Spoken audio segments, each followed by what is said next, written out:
जय महाकाल दोस्तों, कैसे हैं आप लोग। आशा करता हूं कि भले चंगे होंगे, मज़े में होंगे।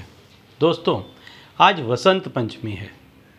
वसंत पंचमी के दिन माता सरस्वती की पूजा की जाती है और जो माता सरस्वती हैं वो ज्ञान और बुद्धि की देवी मानी जाती हैं और व्यक्ति को किसी भी क्षेत्र में आगे बढ़ने के लिए ज्ञान और बुद्धि की अति आवश्यकता होती है।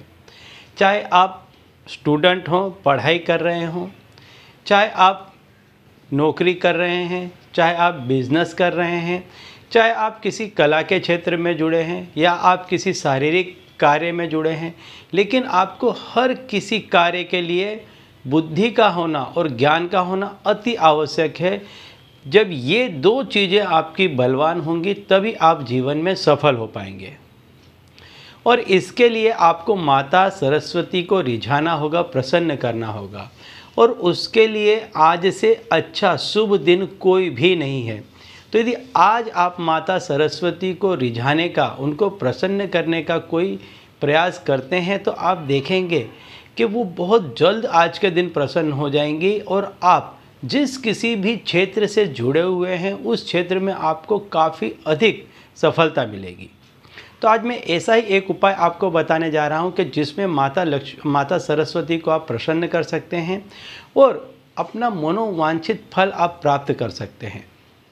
उपाय बताने से पहले मैं आपको बता दूं कि हम इस चैनल के माध्यम से हमारे प्राचीनतम ग्रंथों में छुपे हुए कई ऐसे गूढ़ रहस्य हैं जिसके बारे में जानकारी प्रदान करते हैं। तो यदि आप भी इसी तरह की जानकारी में रुचि रखते हैं तो अभी हमारे चैनल को सब्सक्राइब कर लीजिए और बेल आइकन को प्रेस कर दीजिए। इससे हमारे द्वारा बताए गए उपाय आप तक आसानी से और तेज़ी से पहुंचेंगे। ठीक है, तो चलिए दोस्तों बताता हूं वह उपाय कि जिसको करने से माता सरस्वती आप पर प्रसन्न होंगी। और जैसा कि मैंने पहले बताया, जो माता सरस्वती हैं वो ज्ञान और बुद्धि की देवी हैं। तो जब माता सरस्वती आप पर प्रसन्न होंगी तो आपका ज्ञान बढ़ेगा, आपकी बुद्धि बढ़ेगी। जब आपका ज्ञान बढ़ेगा, ज्ञान का मतलब होता है नॉलेज। आप किसी भी क्षेत्र से जुड़े हुए हैं, यदि उसमें आपको सफल होना है तो उस क्षेत्र का आपको संपूर्ण ज्ञान होना अति आवश्यक है। जिस किसी व्यक्ति को जिस क्षेत्र में वो जुड़ा हुआ है उस क्षेत्र का जितना अधिक ज्ञान होगा उतना अधिक वो व्यक्ति सफल होगा। इसके साथ साथ बुद्धि, ज्ञान आपने अर्जित कर लिया लेकिन उस ज्ञान को आपको कहाँ लगाना है, इसके लिए आपको बुद्धि की आवश्यकता होती है। तो जो माता सरस्वती हैं उनको बुद्धि का कारक भी माना जाता है। तो दोनों ही कारणों से आपको माता सरस्वती को प्रसन्न करना है। तो इसके लिए आप क्या करें कि माता सरस्वती को जो प्रिय माना जाता है ऐसा मोर पंख, इसको यदि आप उपयोग में लेते हैं, जैसे मान लीजिए आपकी कहीं ऑफिस है या आपका कहीं केबिन है या आपका कारखाना है, तो जहां आप बैठते हैं अपने बराबर पीछे आप मोर पंख का बड़ा सा चित्र दुर्वा करके रख सकते हैं या आपका जो टेबल है उसमें आप मोर पंख का स्थान करें। और अगर आप विद्यार्थी हैं तो इसे हमेशा आपको अपनी किताब में पढ़ने की किताबों में रखना चाहिए। ऐसा करने से आप देखेंगे कि आप जो कुछ भी पढ़ेंगे उसको आप बहुत अच्छे से याद कर पाएंगे और ये चीज़ आपको लंबे समय तक याद रहेगी।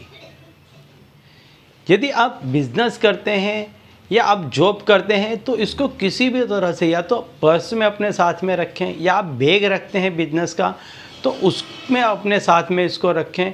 कहने का तात्पर्य है कि एक मोर पंख आज के दिन आप ले लें और उसको हमेशा अपने साथ में रखें। ऐसा करने से आपका ज्ञान और बुद्धि दोनों ही बढ़ती रहेगी और जब व्यक्ति का ज्ञान और बुद्धि दोनों में जब बढ़ोतरी होती है तो ऐसे व्यक्ति को हर जगह सफलता मिलती है। और जो कलाकार हैं, जो नाट्यकार हैं या किसी भी तरह के कला में हिस्सा लेते हैं, उनको तो आज के दिन विशेष तौर पर ये चीज़ को पूज करके अपने साथ में रखनी चाहिए। इससे माता सरस्वती का उन पर विशेष आशीर्वाद उतरता है, विशेष कृपा उतरती है और ऐसे व्यक्तियों को बड़े बड़े सम्मान और पुरस्कार मिलते हैं। ठीक है, तो चलिए दोस्तों, अब इसी उपाय के साथ मुझे दीजिए विदा और आप लोग देखते रहिए दिव्य प्रकाश और अपने जीवन में लाभान्वित होते रहिए। धन्यवाद।